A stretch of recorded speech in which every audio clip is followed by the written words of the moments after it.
Hello friends, আমি শুভম। এখন এই ভিডিওতে তিনটে কন্টেন্ট নিয়ে কথা বলবো। ভূত বাংলা আপনারা সবাই জানেন 16 তারিখে রিলিজ করতে চলেছে। তার নতুন গান রিলিজ করা হয়েছে আজকে কিছুক্ষণ আগে, ও সুন্দরী। সেই গানটা কেমন হলো সেটা নিয়ে কথা বলবো। বাংলাতে একটা পিরিয়ড বেসড কন্টেন্ট আসতে চলেছে উইন্ডোজ এর তরফ থেকে, শিবুদা নন্দিতাদি ডাইরেক্ট করছে। নাম ফুলপিসি ও এডওয়ার্ড। সেটা টিজার বেরিয়ে গেছে, সেটা কেমন হলো সেটা নিয়ে কথা বলবো। এবং ডেভিড ধাওয়ান বরুণ ধাওয়ানের নতুন সিনেমা হ্যাঁ জাওয়ানি তো ইশক হোনা হ্যায়, তার ফার্স্ট লুক বেরিয়েছে, সেটা নিয়েও কথা বলবো। তাহলে চলুন ভিডিও স্টার্ট করি। প্রথমে গানটা নিয়ে কথা বলি, ও সুন্দরী। আপনারা দেখে বুঝতেই পারছেন একদম ভুল ভুলাইয়ার যে ওই গানটা ছিল, লেটস রক নাও সরিয়ে, একদম ওই গানটার আদলেই তৈরি। ওটাও বিয়ের সময়ের একটা গান, এটাও বিয়ের সময়ের একটা গান। এখানেও একটা বিয়ে হচ্ছে, সেখানে অক্ষয় কুমার গানটা পারফর্ম করছে। ওখানেও ঢোলক দিয়ে গানটা শুরু হয়, এখানেও ঢোলক দিয়ে গানটা শুরু হয়। তো আপনি বুঝতেই পারছেন দেখে যে থিমেটিক্যালি ওরকম ভাবেই জিনিসটাকে রাখা হয়েছে। এবার দেখার এটা যে এই গানটা গল্পটাকে কতটা এগোয়। কারণ আপনি যদি ভুলভুলাইয়া দেখেন, দেখবেন ভুলভুলাইয়ার কোনো গানই আননেসেসারি নয়। এই যে লেটস রক নাও সরিয়ে, এই গানটার পরে ভুলভুলাইয়া কিন্তু ভুলভুলাইয়া সিনেমাটা একটা নতুন মোড় নেয়, একটা নতুন চ্যাপ্টার খোলে, জিনিসটা আরো সিরিয়াস হয়। এবার দেখা যাক যে এই গানটার থেকে গল্পটা কোন দিকে মোড় নেয়, গানটা গল্পটাকে কিভাবে এগোয়। এবার যদি গানটাতে আসি, দেখুন কম্পেয়ার যদি আপনি করেন লেটস রক নাও সরিয়ের সঙ্গে, তাহলে কিন্তু এই গানটা আপনাকে বলতে হবে মোটামুটি ঠিকঠাক গান হয়েছে। ওই লেভেলের গান তো একদমই হয়নি, এবং লেভেলটা ম্যাচ করাটাও খুব টাফ। কারণ আজকের দিনে একটা যদি সিনেমা বেরোয়, তার মধ্যে যদি 5টা গান থাকে, দেখবেন 2টো গান অডিয়েন্সের জন্য ওয়ার্ক করে, বা কখনো কখনো একটা, বাকি গানগুলো ওয়ার্ক করে না। কিন্তু আপনি ভুলভুলাইয়া ধরে নিন, আপনি দেখুন ভুলভুলাইয়ার প্রত্যেক কটা গান কিন্তু মানুষের খুব পছন্দের। হ্যাঁ, হতে পারে ভুলভুলাইয়া যে টাইটেল ট্র্যাক বা ও ঢোল না, এই গানগুলো মানুষের বেশি পছন্দ, কিন্তু বাকি গানগুলো আপনি ফেলে দিতে পারবেন না। বাকি গানগুলো বেশ ভালো, এবং এখনো আমরা শুনি ভুলভুলাইয়ার প্রত্যেক কটা গান আমাদের বেশ পছন্দের গান। এই সিনেমাতে গান এখনো অব্দি যা গান বেরিয়েছে, গানগুলো ইমপ্রেসিভ। ট্রেলার আমার ভালো লাগেনি, সেটা আমি বলেছি। টিজারটা ভালো ছিল, বাট ট্রেলার ইমপ্রেস করতে পারেনি। এই গানটা ভালো লাগছে। মিউজিকের দিক থেকে বলি, সিঙ্গিং এর দিক থেকে বলি, ঠিকঠাক গান। হ্যাঁ, এই গানটা যে লুক অ্যান্ড ফিলটা দেওয়ার চেষ্টা করছে, এই থিমটার সঙ্গে ম্যাচ করেছে, সেটা ভালো। গ্র্যান্ডারটা হাই, অক্ষয় কুমারকে ফিট লাগছে। অক্ষয় কুমারের সেই যে পুরোনো ভাইব, সেটা আমরা পাচ্ছি। অক্ষয় কুমারকে ভালো লাগছে গানটার মধ্যে। গানটার কোরিওগ্রাফি ভালো করা হয়েছে, যেভাবে ডান্স করছে সেই জিনিসটা ভালো লাগছে। এখানে ভামিকা গাব্বি, তাকে প্রথম দিন থেকেই আমার অফ লাগছিল। টিজারেও সেটা বলেছি, ট্রেলারেও বলেছি। এর আগের যে রোমান্টিক গানটা বেরিয়েছে সেটাতেও আমি বলেছি, আমার কেন জানি না এই সাবজেক্টটার সঙ্গে ভামিকা গাব্বি যাচ্ছেই না, জেলই করছে না। ভামিকা গাব্বিকে আমার এই গানটা তো অফ লাগছে। গানটা মোটামুটি যদি আপনি শোনেন, মিউজিকের দিক থেকে, সিঙ্গিং এর দিক থেকে ঠিকঠাক একটা গান বলা যায়। খুব ভালো সেটাও নয়, বা খুব খারাপ সেটাও নয়। এই গানটার মধ্যে যিশুদাকে অনেকটা জায়গা দেওয়া হয়েছে, এবং সত্যি বলছি মানুষটার জন্য প্রাউড ফিল হয়। একটা সময় বাংলা ইন্ডাস্ট্রিতে তাকে অপয়া বলা হতো, যেই সিনেমাতেই থাকতো সিনেমা ফ্লপ করতো, মাঝখানে কাজ পাওয়া একদম বন্ধ হয়ে গেছিল। তারপরে সৃজিতদার হাত ধরে আবার ওঠা, আবার ফেরা, এবং তারপরে এই জার্নিটা, সেই জার্নিটা ইন্সপায়ার করে মানুষকে।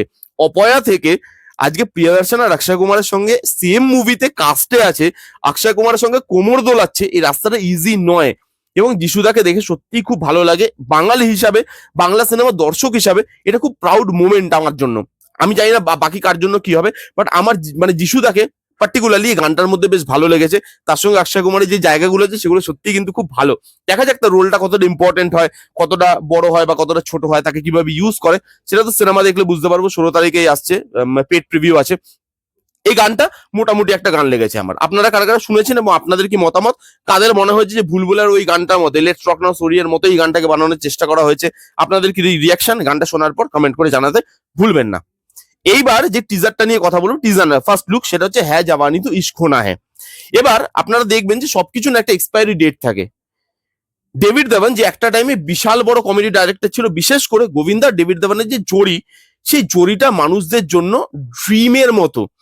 কমেডি সিনেমা আজকেও যারা বানায়, তাদের কাছে ডেভিড ধাওয়ান আর গোবিন্দার যে সিনেমাগুলো, সেগুলো টেক্সট বুকের মতো। ওগুলো না দেখলে আপনি বলিউডে কমেডি সিনেমা বানাতে পারবেন না।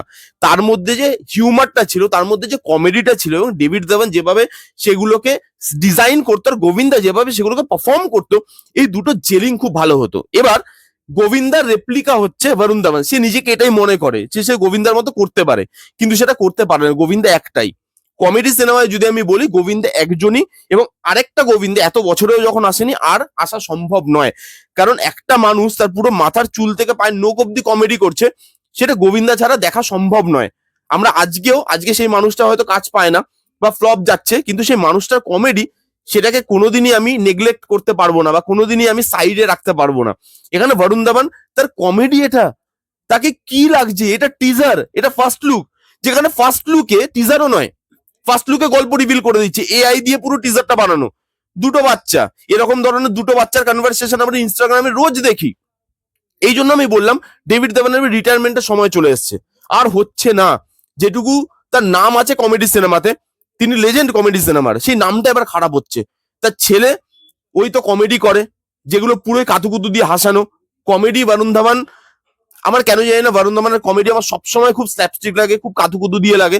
আমার কয়েকটা জিনিস ছাড়া বরুণ ধাওয়ানের কমেডি আমার জন্য খুব একটা বেশি যে ওয়ার্ক করে আমি বলতে পারবো না, অনেকে হয়তো রেগে যাবে, বাট এটাই সত্যি কথা। আমি আমার পার্সোনাল ওপিনিয়ন সেটা আমি জানালাম। সিরিয়াস রোলে বরুণ ধাওয়ানকে ভালো লাগে। জানি না তার বাবা তাকে কিভাবে ইউজ করছে, তার সঙ্গে মানে একটা ডাইরেক্টর একটা অ্যাক্টর জেলিং হওয়াটা খুব ইম্পর্টেন্ট। আপনি দেখবেন কপিল শর্মা শোতে যখন তারা দুজন এসেছিল, তারা দুজন বলেছিল যে বাবার সঙ্গে ছেলের যে খুব একটা জেলিং, সেটা কিন্তু আপনি দেখতে পাবেন না। ছেলে আজকেকার দিনের মতো স্ক্রিপ্ট দেখে, স্ক্রিপ্ট নিয়ে বসে, কোথায় কি হচ্ছে কেন হচ্ছে সেগুলো ডিটেলে জিজ্ঞেস করার। ডেভিড দেবানের আপনি স্ক্রিপ্ট দেখবেন, আগেকার দিনেও স্ক্রিপ্ট দেখবেন, মাথা মুন্ডু নেই, আপনাকে এন্টারটেইন করবে, আপনি হাসবেন, তার মধ্যে লজিক খুঁজতে যাবেন না। এখানে না দুটো যে ডিফারেন্স, দুটো মানুষের থিঙ্কিং এর যে ডিফারেন্স, সেটা এখানে দেখা যাচ্ছে। এআই দিয়ে বানানো দুটো বাচ্চা কনভারসেশন করছে, গল্প পুরো রিভিল হয়ে গেছে। দুটো বাচ্চার মা আলাদা, একজনের মা হচ্ছে মৃণাল ঠাকুর, আর একজনের মা হচ্ছে আমাদের পূজা হেগড়ে। দুজনের বাবা সেম, যেটা হচ্ছে বরুণ ধাওয়ান। এবার তারা দুজন কি করে মিলছে, তারা দুজন একসাথে কি করে আসছে, তাদের লাভ লাইফ কি করে এগোচ্ছে, এবং এখন তারা একসাথে আছে না একসাথে নেই, যদি না থাকে তাহলে কেন নেই, যদি আছে তাহলে কিভাবে আছে, এই নিয়েই গোটা সিনেমাটা। গল্প পুরোটাই বলে দিলাম, এটাই গল্প হবে। কাস্ট এখানে বেশি দেখানো হয়নি, কিন্তু আমি ডেসক্রিপশনে দেখলাম ভালো ভালো কাস্ট আছে। মনীষ পল আছে, জিমি শেরগিল আছে, চঙ্কি পান্ডেকে দেখতে পেলাম, মনি রয়কে দেখতে পেলাম কাস্টিং এ। তো এখানে ভালো ভালো কাস্টিং রাখা তো হয়েছে, কিন্তু এর যে লুক অ্যান্ড ফিল, সেই চড়া লুক অ্যান্ড ফিল, সেই ক্যাট ক্যাট করছে কালার, বিজিএমটা কানে লাগছে। হ্যাঁ হ্যাঁ জাবানি তো ইস্ক হোনা, গানটা যেহেতু খুব ভালো, সেই গানটা যে মোমেন্ট আসছে, গানটা চোখ বন্ধ করে শুনতে ভালো লাগছে। হ্যাঁ জাবানি তো ইস্ক, ওই জায়গাটা ভালো লাগছে শুনতে। বাকি এই ফার্স্ট লুকটার মধ্যে কিচ্ছু নেই যেটাকে প্রেস করা যায়। কোনো কমেডি ওয়ার্ক করছে না। বরুণ ধাওয়ান এরকম ধরনের সিনেমার আগেও করে এসছে, নতুন কি ডেলিভার করছে বরুণ ধাওয়ান? বা তার বাবার সঙ্গে, তার লেজেন্ডারি ডাইরেক্টর তার বাবার সঙ্গে তিনি কি নতুন ডেলিভার করছে, আমার মাথায় এলো না। এবার রিটায়ারমেন্টের সময় চলে এসছে, এবার থেমে যাওয়া উচিত। যা বানিয়ে দিয়েছে বানিয়ে দিয়েছে, আর নতুন করে এগুলো করে নামটা খারাপ করার কোনো দরকার নেই। এই ছিল আমার রিয়াকশন। আপনারা কারা কারা দেখেছেন, আপনাদের কি রিয়াকশন কমেন্ট করে জানাবেন। এবার আসছি বাংলার যে টিজারটা এসছে, ফুলপিসো এডওয়ার্ড, এটা একটা পিরিয়ড গল্প হতে চলেছে। শিবুদা নন্দিতা ডাইরেক্ট করছে, উইন্ডোজ থেকে আসছে। এবার এই যে টিজারটা ভালো লেগেছে। কেন ভালো লেগেছে? এই টিজারটা গল্প রিভিল করছে না। আমাদের বাংলায় আমরা একটা প্রবণতা দেখেছি যে টিজারেই সব গল্প রিভিল করে দেয়, ট্রেলারে তো দেয়ই দেয়, কিন্তু এই টিজারে গল্প রিভিল হচ্ছে না, গল্প সম্বন্ধে আইডিয়া পাওয়া যাচ্ছে না। খালি যেটুকু আমার ধারণা বা আমার আন্দাজ, এটা একটা পিরিয়ড বেসড গল্প হতে চলেছে, যে প্রি ইন্ডিপেন্ডেন্স জমিদারি যে এরাটা, সেই এরাটাকে এখানে তুলে আনার চেষ্টা করা হচ্ছে। এবং এখানে সেই জিনিসটা, সেই গল্পটাকে লুকিয়ে রাখা গেছে, সেটা একটা ভালো দিক। বাংলাতে বাজেট খুব কম, বাংলার মার্কেটে আমরা সবাই জানি সেটা, কিন্তু সেই বাজেটের মধ্যেও এরা যে লুক অ্যান্ড ফিলটা দেওয়ার চেষ্টা করেছে বা এরাটা ক্রিয়েট করার চেষ্টা করেছে, সেটাকে ভালো প্রচেষ্টাই বলবো। এখানে যে সেট ডিজাইন, এখানে যে এরা ক্রিয়েশন, সেখানে যে লাইটিং, সেখানে যে জমিদার বাড়ি, রাজমহল, সেগুলোকে দেখাচ্ছে, সেগুলো মানে অথেন্টিসিটিটা প্রোভাইড করতে পারে। সেই জিনিসটা ওই থিমটার সঙ্গে লুক অ্যান্ড ফিলটা না ম্যাচ করেছে। কম বাজেটের মধ্যেও ভালো লুক অ্যান্ড ফিল তারা যে এখনো দেওয়ার চেষ্টা করছে, সেটা ভালো। উইন্ডোজ একটা টাইমে ফ্যামিলি ড্রামা করতে, তারপরে তারা অ্যাকশনে মুভ করলো, এবার তারা এরকম একটা পিরিয়ড ধরনের একটা সিনেমা বানানোর চেষ্টা করছে। দেখা যাক এটা কতটা ওয়ার্ক করে, কারণ এই সিনেমাটার প্রতি আশা রাখছি। টিজারটা ভালো লেগেছে, কাস্টিং খুব ভালো ভালো আছে, বিশাল বড় কাস্টিং। অনামিকা ম্যাম আছে, অনন্যা দি আছে, সোহিনী দি আছে, সাহেব দা আছে, অর্জুন দাকে অনেক দিন বাদে দেখলাম স্ক্রিনে, অর্জুন দাকে ভালো লাগছে দেখতে। ডায়লগ ভালো ভালো আছে, যে মেয়েদের ইচ্ছের কোনো দাম নেই। হ্যাঁ মানে সেটা যাই হোক, সেটা মেয়েদের ইচ্ছের কোনো দাম নেই, সেটা জনি হোক বা যাই হোক, মেয়েদের ইচ্ছের বা রাগের কোনো দাম নেই, সেরকম একটা ডায়লগ লাস্টে রাখা হয়েছে, যেটা ইম্প্যাক্টফুল। তবলা তবলা দিয়ে যেভাবে বিজিএমটাকে ডিজাইন করা হয়েছে, সেটা ভালো। কারণ আপনারা সবাই জানেন যে আগেকার দিনে জমিদার বাড়িতে মেহফিল বসতো, এবং মেহফিলে তবলা এই ইনস্ট্রুমেন্টটা খুব ইম্পর্টেন্ট। তো এখানেও ইনস্ট্রুমেন্টটা দিয়েও পিরিয়ডটাকে বোঝানোর চেষ্টা করা হয়েছে, যে আমি লুক অ্যান্ড ফিলে তো যতটা পারছি দিচ্ছি, কিন্তু আমি বিজিএমেও তবলার সাউন্ড দিয়ে ওই ওই যে মুডটা বা ওই এরাটা, সেটা ক্রিয়েট করতে পারবো, সেটা ভালো। তবলার টিউন দিয়ে যেভাবে কাটা হয়েছে, উনি উলু বুনছেন সোহিনীদি, তবলার মিউজিকটা যেভাবে থামবে, এবার বলবে যা আমি আরো একটা ঘর খারাপ করে দিলাম, এরকম একটা জিনিস যেরকম একটা ডায়লগ এখানে রাখা হয়েছে সেটা খুব ভালো লাগে শুনতে। তো এই যে তবলার ইউজ, পিরিয়ডটা যেভাবে ব্যবহার করেছে, যা যা ভালো ভালো কাস্টিং আছে, সেই সবকিছু দেখে শিবুদা নন্দিতাদি যখন ডাইরেক্ট করে একটা ভরসা এখনো অব্দি অডিয়েন্সের থাকে, সেই ভরসা আবার রাখছি। দেখা যাক এই বাংলা সিনেমাটা বক্স অফিসে কিরকম ওয়ার্ক করে, আশা করছি ভালো হবে। এই ছিল তিনটা কন্টেন্টের রিভিউ, একটা গান, একটা বাংলা ফার্স্ট লুক, এই বাংলা টিজার এবং একটা হিন্দির ফার্স্ট লুক। এই ছিল তিনটা কন্টেন্টের রিভিউ। কারা কারা তিনটা কন্টেন্ট দেখেছেন, আপনাদের কিরকম লেগেছে কমেন্ট করে জানান। যারা যারা দেখেননি জানি গিয়ে দেখুন, দেখে কমেন্ট করুন। এই ছিল রিভিউ, কেমন লাগলো রিভিউটা জানাতে ভুলবেন না। ভালো লাগলে please give Thums up, like করবেন, কমেন্ট করবেন, শেয়ার করবেন, চ্যানেলটাকে মাস্ট সাবস্ক্রাইব করবেন। দেখা হচ্ছে নেক্সট কোনো ভিডিওতে, ততক্ষণ bye bye, take care and be safe.